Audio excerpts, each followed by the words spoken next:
नमस्कार, आप देख रहे हैं लाउड स्पीकर 90 FM। मैं हूं मनोरमा। साल के फरवरी और मार्च महीने की शुरुआत होते ही सीधे प्रेशर, अगर आप किशोर किशोरी हैं, टीनेजर्स में हैं, तो सबसे पहले माइंड पे प्रेशर आता है बोर्ड एग्जाम्स का। बोर्ड एग्जाम्स मतलब बड़ी जिम्मेदारी। कुछ बच्चे बहुत प्रेशर में होते हैं, जो साल भर पढ़े हैं उनको कोई प्रेशर नहीं।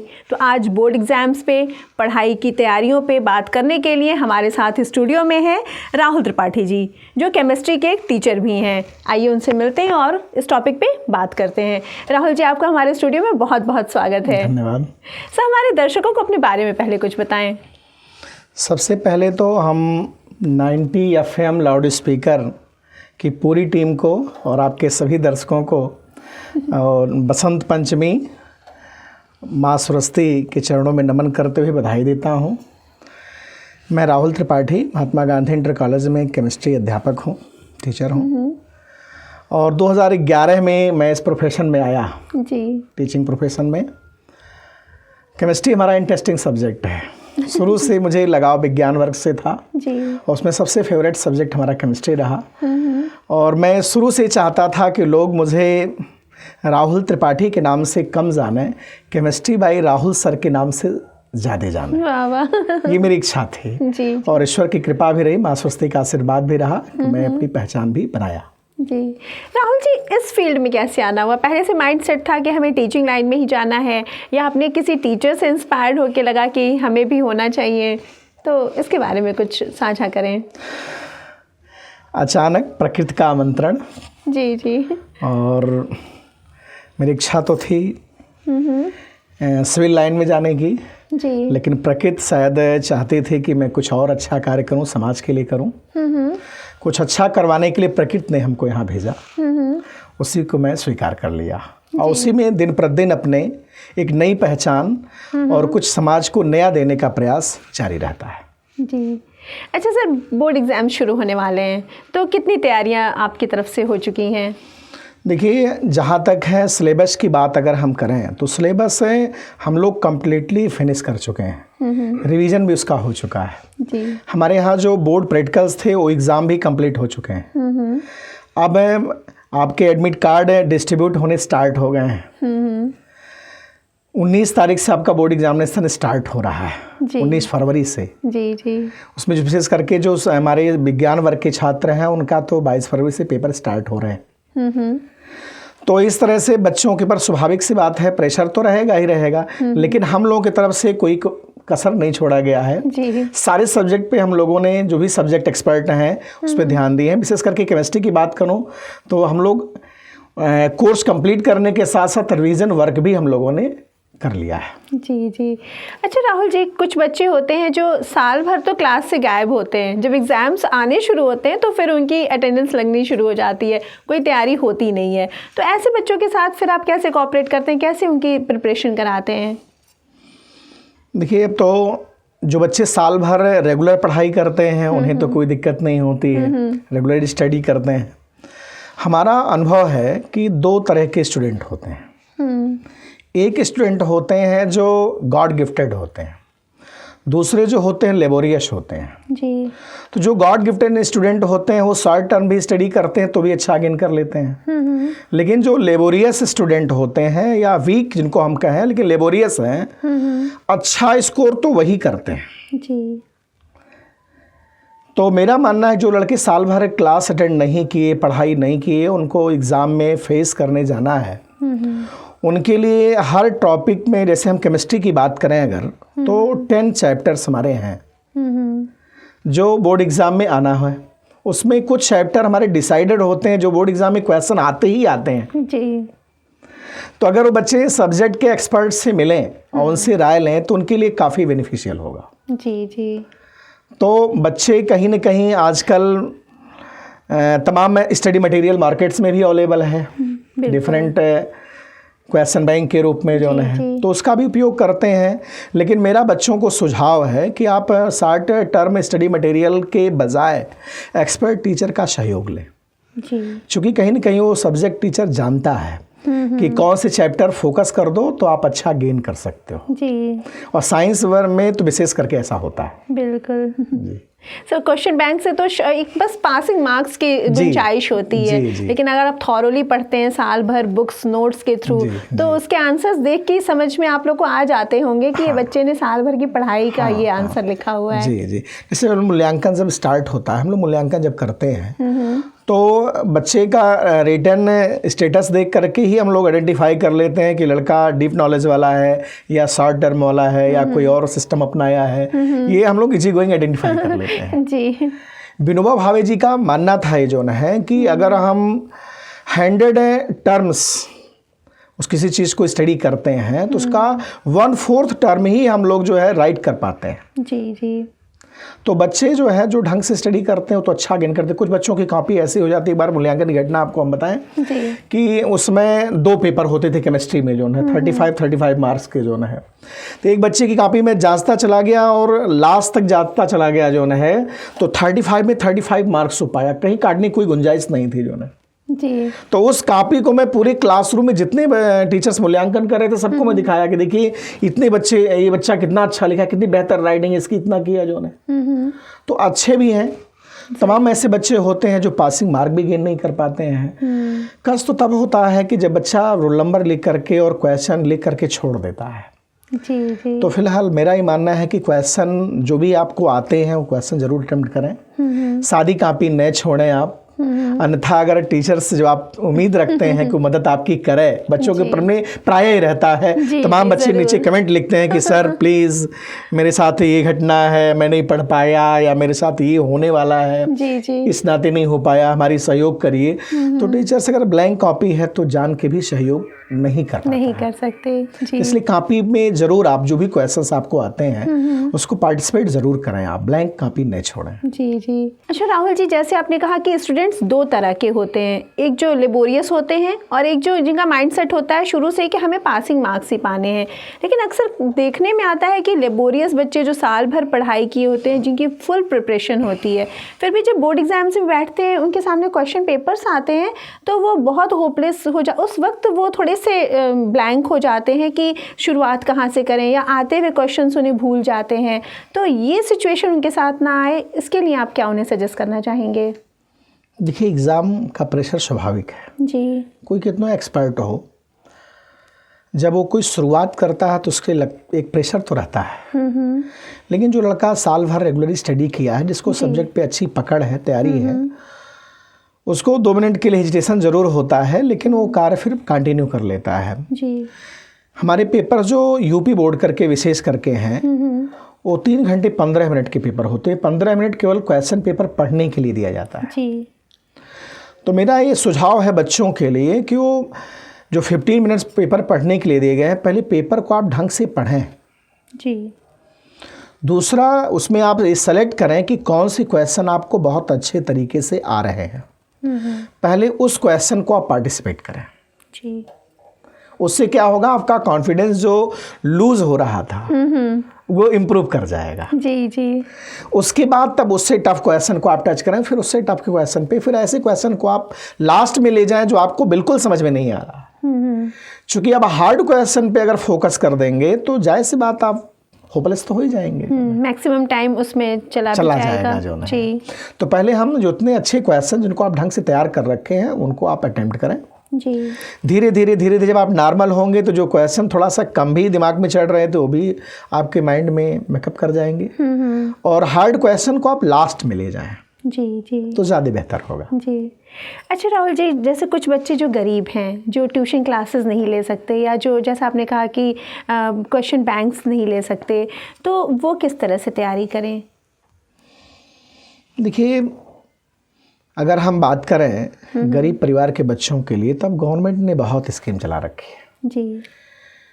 हमारे स्टेट गवर्नमेंट की ही स्कीम है अभ्युदय योजना, इसमें गरीब परिवार के बच्चों को निःशुल्क शिक्षा देने का कार्य हो रहा है जी। दूसरे, समाज में शिक्षक हमारे जो हैं वो सेवा का कार्य करते हैं, भले ही नौकरी का रूप उनको दे दिया गया है जी। मैं खुद व्यक्तिगत अभी तक मेरे कार्यकाल में 2011 से मैं टीचिंग फील्ड में हूँ, आज तक कोई बच्चा ऐसा नहीं हुआ, चाहे कोचिंग में आया हो चाहे स्कूल में आया हो, जी। मैंने कभी किसी लड़के को फीस के नाते मना नहीं किया है। बहुत खूब।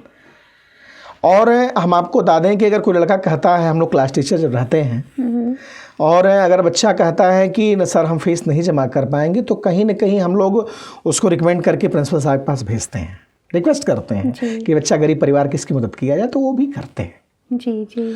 दूसरी बड़ी चीज़, हम लोग भी कोई भी अगर क्वेश्चन उलाया लड़का, जैसे हमारे पास बुक्स नहीं हैं, स्टडी मटेरियल्स नहीं हैं, तो तमाम जो पब्लिशर्स होते हैं हम लोग को फ्री बुक प्रोवाइड करते हैं, तो वो हम बच्चों को हम लोग प्रोवाइड करते हैं। हमको लगता है कि शिक्षक समाज में प्रायः जो भी इस फील्ड में होता है, बच्चों के प्रति बड़ा भावुक होता है वो, तो करता है। दूसरी चीज़, बच्चे का इंटरेस्ट कितना है। अगर वो बहाना मार के करता है कि मेरे पास कुछ सुविधा नहीं है, मैं पढ़ाई नहीं कर पा रहा हूँ, तो मेरा मानना है कि वो पर्सनल उसका हो सकता है। लेकिन अगर वो इंटरेस्टेड है और वो टीचरों के संपर्क में जा रहा है, तो टीचर्स उसको, कितनों गरीब परिवार का बच्चा हो, फीस भी व्यवस्था हो जाती है, बुक भी व्यवस्था हो जाती है, और ढंग से पढ़ाई कर लेगा। मैं आपको एक छोटी सी घटना, अगर आप समय दें, मैं बताऊँगा। जरूर साझा करें। एक लड़का था हमारे सूरजकुंड चौराहे पर, रामलीला मैदान है, और उससे रामलीला मैदान से थोड़ी दूर पर शूर बिहार चौराहा है, जब सूरजकुंड से निकलेंगे। एक लड़का था मनीष सिंह करके, उसके पिताजी साइकिल का पंचर बनाते थे जी। और वो लड़का, मैं कॉपी फर्स्ट ईयर में प्रैक्टिकल कॉपी जांच रहा था, उसकी कॉपी कंप्लीट नहीं थी। मैं थोड़ा सा उस पर नाराज़ हुआ, क्यों तुम कॉपी कंप्लीट नहीं की हो? तो वो रोने लगा। हमने कहा क्यों रो रहे हो? तब तक एक बगल में लड़का उसके खड़ा था, कहा सर ये हाई स्कूल का टॉपर है आपकी कॉलेज का। जी। मैं थोड़ा शॉक्ड हो गया, हमको लगा कि भाई अच्छा लड़का है और हमको इतना नहीं डांटना चाहिए था इसको। हमने पूछा क्या दिक्कत है बेटा, क्यों कॉपी कंप्लीट नहीं की? कहा सर मेरे पिताजी पंचर बनाते हैं और मैं भी एक हफ्ते और नहीं किताब ले पाऊँगा। मैं आपको बता दूं कि मैं समझ में ही नहीं मुझको आ रहा था मैं करूं क्या। थोड़ा देर में शॉक्ड हो गया। उसके बाद मैं उठा गया, उसको ला करके एक प्रैक्टिकल की बुक उसको प्रोवाइड किया। हमने कहा कोई दिक्कत तुमको होगी तो हमसे बताना। जी। एक हफ्ते बाद वो फिर मेरे पास लड़का आया, नेक्स्ट डे तो वर्क कंप्लीट करके दिखाया। कहा सर और मैं आपका बड़ा नाम सुना हूँ, मैं चाहता हूँ आपके यहाँ कोचिंग ज्वाइन करना। हमने कहा नो डाउट आ जाओ। कहा सर मैं फ़ीस नहीं दे पाऊँगा। तो हमने कहा फीस हम कहाँ से मांग रहे हैं। आपको बता दें कि वो लड़का केमिस्ट्री मेरे यहाँ पढ़ा, 2 और हमारे सब्जेक्ट टीचर्स थे फिजिक्स में और मैथ में, उनसे मैं रिक्वेस्ट किया। चूँकि लड़के का जितने ही हम लोग वीकली टेस्ट लेते थे 20 में 20 मार्क्स पाता गया वो। और दोनों लोगों ने भी उसका हेल्प किया। वो लड़का अपीयर्ड में, आज तो मान लीजिए आपके IIT पैटर्न चेंज हो गए हैं, उसमें AIEEE चलता था। AIEEE वो अपीयर्ड में क्वालिफाई किया। और आपको बता दें कि उसमें साइंस ओलंपियाड होता है, साइंस ओलंपियाड भी यूपी में फर्स्ट रैंक पाया हो। बहुत खूब सर। मुझे लगता है आपके जैसे अध्यापक हो तो कोई बच्चा गरीबी की वजह से उसकी पढ़ाई डिस्टर्ब नहीं हो सकती है। बहुत शिक्षक ऐसा है जो करते हैं। जी जी। हम तो आज सामने आपके आगे बात रख दी, तब बहुत से शिक्षक हैं करते हैं। शिक्षक तो ऐसे भी बच्चों का भाव होता है। जी जी। अच्छा सर, जैसे आप केमिस्ट्री के टीचर हैं, केमिस्ट्री के सूत्र होते हैं जो बहुत मुश्किल होता है जिन्हें याद करना। मुझे जहाँ तक लगता है कि बच्चों के लिए भी ये बड़े ही मुश्किल का काम होता है। कुछ के लिए इंटरेस्टिंग होता है, लेकिन कुछ जो एवरेज बच्चे होते हैं उनके लिए ये काफ़ी मुश्किल भरा होता है। तो वो ईजिली इसको लर्न कर सकें, कुछ टिप्स बच्चों के लिए। सबसे प्रमुख चीज़ जो है, जैसे डिफरेंट कंपाउंड्स के फार्मूले वो लर्न करें पहले। जी। जैसे अगर हम चाहते हैं रिएक्शन पे अपना फुल कंप्लीट पकड़ हमारी हो, तो उसके लिए हम एक बहुत फार्मूला इजी गोइंग बच्चों से कहते हैं, पहले तोड़ो फिर जोड़ो।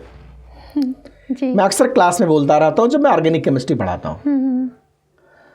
तो लड़के उसको हंसते भी हैं कि सर देखिए तोड़ने का फार्मूला क्या बता रहे हैं। जैसे कोई भी कंपाउंड का फॉर्मेशन हुआ, अगर हमको पता है कि इसको तोड़ना कहाँ से है, जी, तो हम इजी गोइंग इसको पकड़ लेंगे कि जोड़ना कैसे है। तो उसके लिए करना क्या है, सबसे पहले जितने हमारे एसिडिक व बेसिक रेडिकल्स हैं सबके फार्मूले, चार्जेस आपके ज़बान पर हों। दूसरे उसके एटॉमिक नंबर, इलेक्ट्रॉनिक कन्फिगरेशंस, तब आप कंपाउंड बनाने का तरीका जान जाएंगे। जी। जब कंपाउंड बनाने के तरीके आपको पते होंगे तो मैक्सिमम कंपाउंड के फॉर्मूले आप जान जाएंगे। और जब कंपाउंड आप जान जाएंगे फार्मूला जो है, तब वो जो हमारा तोड़ो और जोड़ो का कंसेप्ट है जी, वो आप अप्लाइड कर पाएंगे। इसका कोई शॉर्टकट नहीं होता है जी। तो कहीं ना कहीं एसडी और बेसिक रेडिकल के फॉर्मूले पहले लर्न करना होगा। दूसरी चीज उसके इलेक्ट्रॉनिक कन्फिगरेशन, उसके आउटर मोस्ट ऑर्बिट पे कितने इलेक्ट्रॉन प्रेजेंट होते हैं वो जानना होगा, उस पे चार्जेस कितने होते हैं वो जानना होगा, उसके बाद उस कंपाउंड को हम कैसे बनाएंगे वो जानना होगा।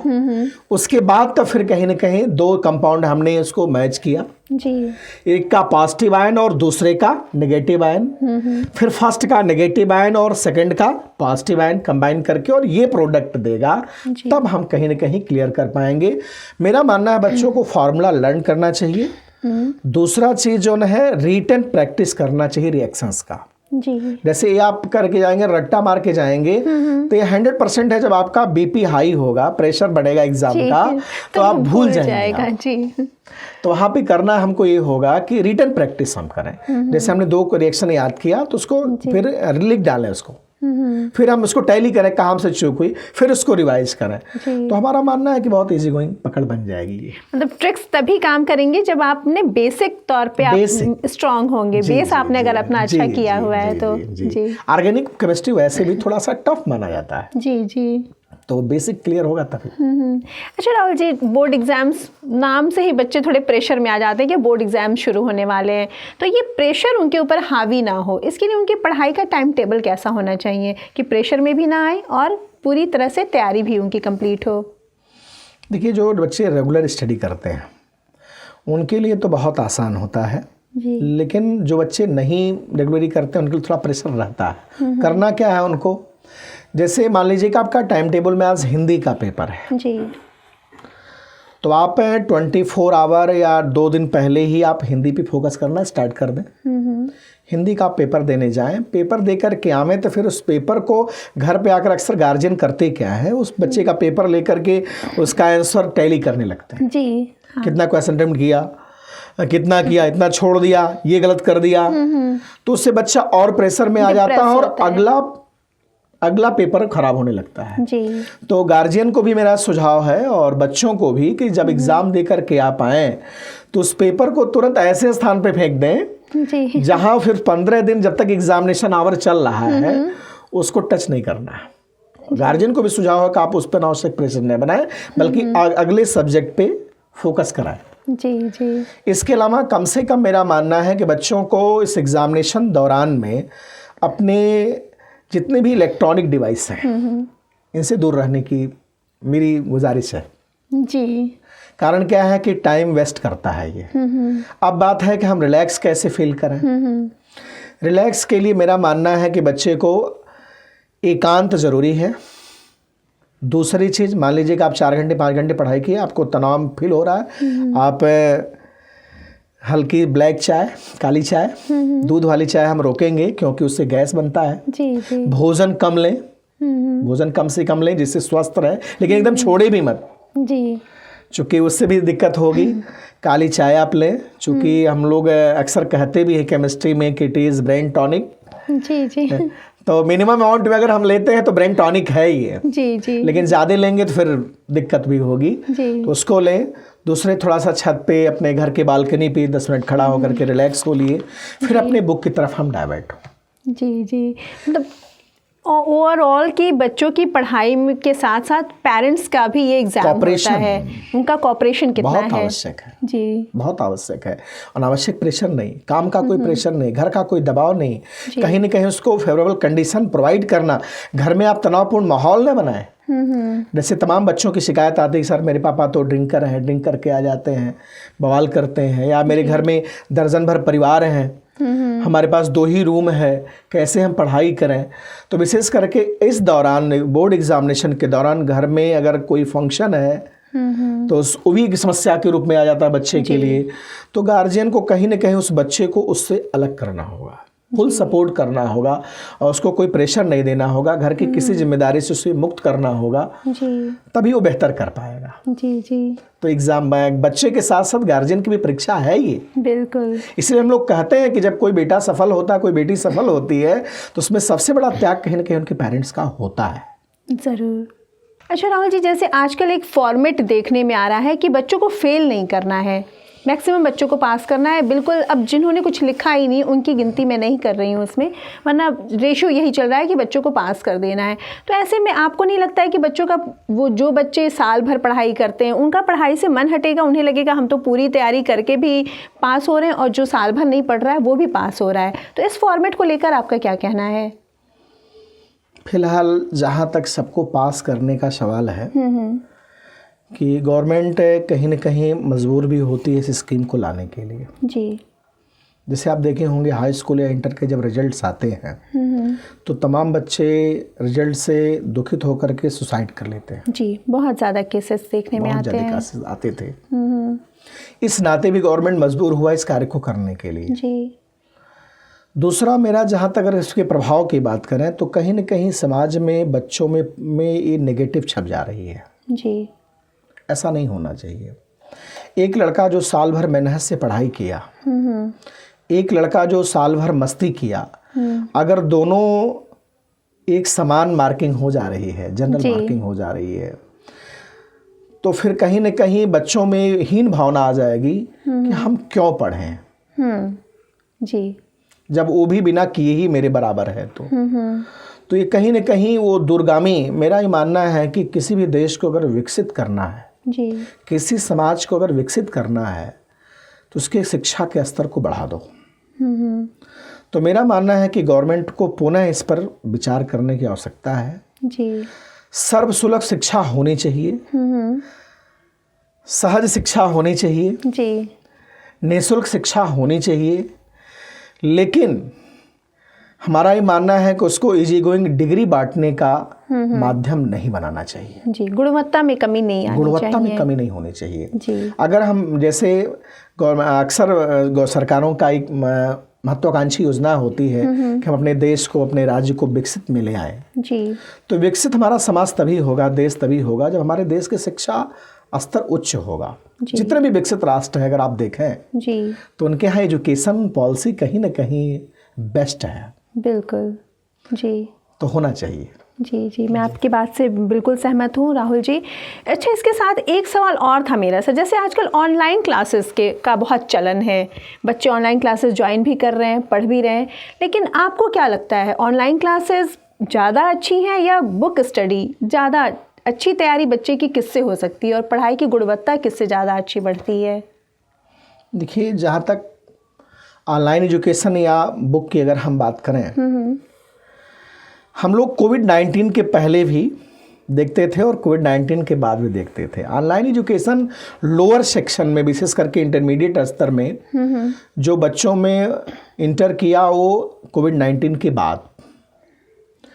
होता क्या है ऑनलाइन एजुकेशन में, छोटे छोटे वीडियोस, शॉर्ट टॉपिक्स, जी, सेलेक्टेड टीचर्स क्या करते हैं उसको यूट्यूब पे अपने आप को हाईलाइट करने के लिए डाल देते हैं विभिन्न तरीकों से। जी। और बच्चे उसमें इंटरेस्ट लेते हैं। उनको घर से निकलना नहीं पड़ रहा है, उनको स्कूल नहीं जाना है, अपने गार्जियन को भी जी समझा दे रहे हैं कि पापा मैं तो ऑनलाइन स्टडी कर रहा हूँ। जी जी। और वो 2 मिनट वीडियो देखते हैं और उसके बाद मैक्सिमम टाइम उनका फेसबुक या इंस्टाग्राम पे दिमाग लग रहा है। जी जी जी। तो मेरा ये मानना है कि युवा पीढ़ी, विशेष करके इंटरमीडिएट तक के बच्चों को मोबाइल पर बैन लगना चाहिए। जी। ये समाज के लिए घातक रूप पकड़ रहा है। बच्चे अब पढ़ाई, गार्जियन भी मजबूर होता है जब बच्चा डिमांड करता है, और हम लोग अगर सारी इन्फॉर्मेशन व्हाट्सएप पे भेज रहे हैं, सारे लिंक्स व्हाट्सएप पे भेजेंगे तो बच्चा, गार्जियन मजबूर होगा मोबाइल देने के लिए। और बच्चा वो क्या करेगा, वो गार्जियन को दिखाने के लिए 10 मिनट वीडियो देखेगा, पढ़ेगा, और उसके बाद 2 सेकंड के अंदर, मैं तो देखा हूं अपने आंख से इस चीज को, कि सारी आपकी क्वालिफिकेशन का डिसाइड वो 2 सेकंड के अंदर करता है। ये नहीं अच्छे हैं, ये हाँ ये कूद रहे हैं इसलिए अच्छे हैं। जी। तो बच्चे अब पढ़ाई में भी जो है वो कहीं न कहीं जो डाउन फॉलिंग ढूंढ रहे हैं वो नहीं होना चाहिए। क्वालिटी एजुकेशन, देखिए अगर कोई भी दवा बेहतर है तो जरूर कड़वी तो होगी वो, ज़रूर। और साथ ही सर इससे पढ़ने की आदत भी उनकी जा पढ़ने की रही आदत है। छूट रही है। बुक जब हम लोग पढ़ते हैं तो थॉरली जब हम इसको स्टडी करते हैं उसको डीपली, तो हर एक टॉपिक पर हमारी मजबूत पकड़ होती है। जी। पहले हम लोग जब पढ़ाई करते थे, आज भी हम लोग पढ़ते हैं, मैं तो बुक किताब का बहुत शौकीन हूँ। जी। मैं मैक्सिमम टाइम जो है बुक पढ़ने में, धार्मिक चीज़ों पे ज़्यादा लगाव मेरा रहता है। तो जब डिफरेंट राइटर्स के बुक आप पढ़ते हैं तो डिफरेंट सबके आइडियाज़ होते हैं, तो आपकी पकड़ उस सब्जेक्ट पे मजबूत होती है। और जब आप पहले ही स्टडी टाइम में ही, लर्निंग आवर में ही शॉर्टकट ढूंढना शुरू कर दिए, तो आप सोचो जब आप टीचर होगे तो क्या दोगे। जी जी। डीप नॉलेज नहीं आपके पास होगा तो अच्छे कंपटीशन को कैसे आप बीट करोगे। जैसे आप इंटरमीडिएट तक की पढ़ाई आपने शॉर्ट वीडियो से कर लिया, जी। और आप सोचो जब कंपटीशन में आप जाओगे तो शॉर्ट से तो काम चलेगा नहीं, वहां तो डीप स्टडी चाहिए। तो वही लड़के फ्रस्ट्रेट होते हैं, वही लड़के एग्जाम को छोड़ते हैं, वही लड़के सुसाइड के बारे में सोचना शुरू करते हैं। उनको लगता है कि साल भर मैं तो ऑनलाइन पढ़ाई किया। लेकिन मेरा अभिभावकों से विशेष करके सलाह है और टीचर से भी कि कहीं ना कहीं आप बच्चों को सजेस्ट करते रहें कि आप ऑनलाइन से दूर हटो और किताब की तरफ आप लौट जाओ। जी। वही हमारा अच्छा माध्यम बनेगा किसी भी सब्जेक्ट पे मजबूत पकड़ बनाने के लिए, वो बेहतर रहेगा। और किताबों के माध्यम से तैयारी के लिए फिर वो विभिन्न लेखकों को भी पढ़ते विभिन्न हैं। लेखकों का अगर हम चाहते हैं सब्जेक्ट हमारी पकड़ बने तो भाई केवल पास करने की चिंता है तब तो कोई एक राइटर आप पकड़ सकते हैं। लेकिन अगर हम चाहते हैं कि नहीं हम मास्टरपीस उसके बने, उस पर हमारी होल्ड हो, तो हम डिफरेंट राइटर्स को भी यूज करना होगा, देखना होगा, उनको पढ़ना होगा, उनको जानना होगा। राहुल जी, आपका बहुत बहुत धन्यवाद। आपने बहुत अहम बातें हमारे साथ साझा की और मुझे लगता है कि जो टीनेजर्स बोर्ड एग्ज़ाम्स की तैयारी कर रहे हैं उनके लिए भी ये बातें बहुत उनके काम आएंगी। तो ये थे राहुल त्रिपाठी जी, जो एक केमिस्ट्री के टीचर हैं महात्मा गांधी इंटर कॉलेज के, जिन्होंने बोर्ड एग्ज़ाम्स को लेकर, बच्चों की पढ़ाई की तैयारी को लेकर बहुत अहम बातें हमारे साथ साझा की। ऐसे ही शहर की अन्य शख्सियत से रूबरू होने के लिए देखते और सुनते रहिए लाउड स्पीकर 90 FM। बजाओ बजाओ ज़रा झूम के बजाओ।